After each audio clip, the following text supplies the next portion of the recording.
மீன ராசி. காலபுருஷனுக்கு 12. ஆண்டவனால் கொடுக்கக்கூடிய 4 காரியங்கள் மீன ராசிக்கு கடந்த 2024 சோதனை. அந்த சோதனையிலேயே விடை வேதனை. சோதனையின் வேதனை வந்து இப்போது ஜென்மச்சனியில் இருப்பவங்களுக்கு கண்டிப்பாக ஒரு சாதனையை கொடுப்பாங்க. 4 பாயிண்ட் மீனராசிக்கு. முதல் பாயிண்ட் திருமணம். ஜென்மம் திருமணம், ஜென்மம் குழந்தை பாக்கியம், ஜென்மம் வெளிநாடு பயணம். நல்லா கேட்டுக்கோங்க. முதல் திருமணம், குழந்தை பாக்கியம், வெளிநாடு தான். 3வது பாயிண்ட் வெளிநாடு தான், வெளிச்சுற்று தான். 4வது என்ன தெரியுமா? உங்களுக்கு உங்களோட ரத்தத்தோட ரத்தமாக இருக்கக்கூடிய பிரஸ்டீஜ். குரு தானே, அப்படித்தானே இருப்போம். நாங்கள் எப்படி இருப்போம்? அப்போ பிரஸ்டீஜ் எல்லாமே இருக்கும். உதவியும் பண்ணுவீங்க, எல்லாமே இருக்கும். தாய்மையில் பற்று எல்லாமே இருக்கும். தாய்மையில் ஆணையை தட்டாமல் செய்வீங்க, தாய் சொல்லை தட்டாமல் செய்வீங்க. எந்த காரியத்தையும் ஜெயிக்கணுங்கிற உணர்வு இருக்கும்.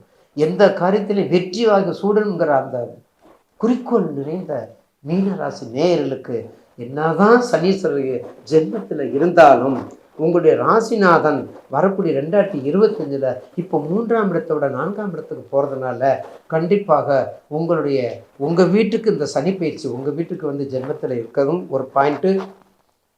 நட்பு தானே, செவ்வாய் வீடு தான் கஷ்டம், நட்பு வீடு தானே. அப்போ நட்பு வீட்டுக்கு இருக்கும்போது உங்கள் வீட்டுக்கு வந்துடுறாரு. அதோட ஒரு பக்கா பாயிண்ட் யார் இருக்கா தெரியுங்களா? ஒரு 3 மாதத்துக்கு ராகுவோடு சேர்ந்து சனி இருக்காரு. இது ரொம்ப முக்கியமான பாயிண்ட். ராகும் சனி சேர்ந்தால் என்ன நடக்கும் தெரியுங்களா? இவர் 80 ரூபா கொடுத்தாருன்னா அவர் 100 ரூபா கொடுப்பார். இந்த ஏலம் போடுறாங்களா அந்த மாதிரி 5 லட்சமா 6 லட்சம் 7 லட்சம் 8 லட்சம் 2 பேருமே நட்புக்கிறாங்க, 2 பேருமே சேர்ந்து செய்யக்கூடியவங்க. அப்போ ராகுவோட சனி சேர்ந்து, ராகுவோட செவ்வாய் சேர்ந்துருக்கிறார், ராகுவோட சந்திரன் சேர்ந்துடக்கூடாது. சனியும் ராகும் சேர்ந்துருக்காங்க காலபுருஷனுக்கு 12ஆம் இடத்துல. கண்டிப்பாக 4 காரியம்ல 40 காரியம் வெற்றியாக நடக்கும். விவேகமான உங்களுக்கு அடுத்து ஆண்டவனால் தடுக்க போகும் 4 காரியங்கள் இந்த 2025. ஐயா நல்லா சொல்லிட்டீங்கய்யா, என்னையா செய்ய போது? ஒன்றுமே கொடுக்காம போயிடுமோன்னு பயமாக இருக்குதுயா. உங்கள் ஜாதகத்தை எடுத்துக்கோங்க, உங்கள் ஜென்ம ஜாதகத்தை எடுத்துக்கோங்க. என்ன தசை உங்களுக்கு? மிதுன லக்கணம் கன்னியா லக்கணம் மட்டும் இல்லாமல் இருக்குங்க. உங்களுக்கு பாவி யாரு? மிதுனம். உங்களுக்கு பாவி யாரு? கன்னி. உங்களுக்கு 2 பேருமே பாதகங்கள். அந்த 2 பேரும் கன்னிலையும் கன்னியா ராசி கன்னியா லக்கணம் இல்லாமல் இருந்தால், கன்னியா லக்கணம் அதாவது அப்படின்னு என்ன அர்த்தம்? புதன் திசையில் குரு புத்தி, குரு திசையில் புதன் புத்தி, ராகு திசையில் சந்திர புத்தி, சூரிய திசையில் சுக்கிர புத்தி, சுக்கிர திசையில் சூரிய புத்தி.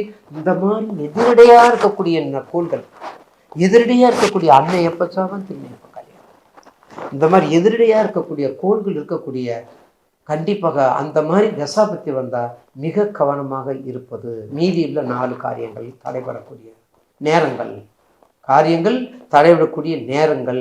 அப்போ உங்களுடைய ஜென்ம ஜாதகத்தில் 3, 6, 8, 11, 12, 3, 6, 8, 12, 8, குறிப்பாக 6, 8 இந்த 6ஆம் இடம் 8ஆம் இடம் பார்த்துக்கிட்டா நிச்சயமாக இந்த 2025ஆம் ஆண்டு தோல்வியே இருந்தாலும் அது வெற்றியாக மாறக்கூடிய வாய்ப்பு இனிமேல் வந்து முடியாது, வந்து கொண்டிருக்கும். தோல்வி மறைந்து கொண்டிருக்கும். வெற்றி வாகை சூடக்கூடிய நேரம் வந்து விட்டது மீனராசிக்கு. 7 தானே, ஒரு சுற்று முடிஞ்சிருச்சு. இந்த சுற்று ஜென்மச்சினி வயசை பாருங்க. 10 வயசு 12 வயசா ஹாஸ்டலில் தருங்க, 27 வயசா கல்யாணத்தை பண்ணுங்க, 40 வயசா வெளிநாட்டுக்கு போகணும். சரியா போச்சுல்ல? 60 வயசா மரணச்சனி. ஓம் நம சிவாய படுங்க, ஓம் நம நாராயண படுங்க, அஸ்லாம் அலைக்கும் பாருங்க, ஸ்தோத்திரம் பாருங்க. 60 வயசுக்கு மேலே மரணச்சனி. அவ்வளோதானே. அப்போ ஏஜை வச்சுக்கிட்டு தான் நீங்கள் எல்லாத்தையும் செயல்படுத்தணும்.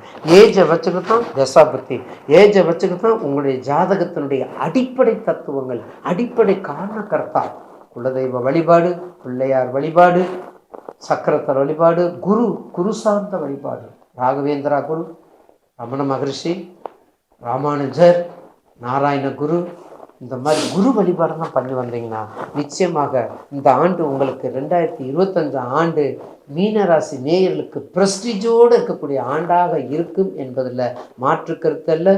கொஞ்சம் பஜனை பக்தி, ஏன்னா நீங்கள் வெளிநாட்டுக்கு கொஞ்சம் முயற்சி. இன்னும் 2.5 வருஷம் இருக்குது, இன்னும் 5 வருஷம் இருக்குது மீனராசிக்கு. அப்போ வெளிநாட்டுக்கு போகிறதுக்கான வாய்ப்புகளை கொஞ்சம் பயன்படுத்திக்கிட்டிங்கன்னா நிச்சயமாக உங்களுக்கு இங்கே கஷ்டத்தெல்லாம் இருக்காது. இந்த கஷ்டம் 50%, 60%. வெளிநாடு போயிட்டிங்கன்னா 10%, ஒரு 10% உங்களுக்கு அது முடிஞ்சு போயிடும் என்று கூறி, நிச்சயமாக இந்த 2025 ஆண்டு மீனராசி நேயர்களுக்கு ஒரு மகத்தான ஆண்டாக நல்ல வழியை காட்டும் என்பதில் எந்த விதமான சந்தேகம் அல்ல. ஈசனே சிவகாமி நேசனே என்னை ஈன்ற தில்லைவாழ் நடராஜனை வணங்கி விடைபெறுகிறேன். நன்றி, வணக்கம். சிவாய நமக. திருச்சிற்றம்பலம்.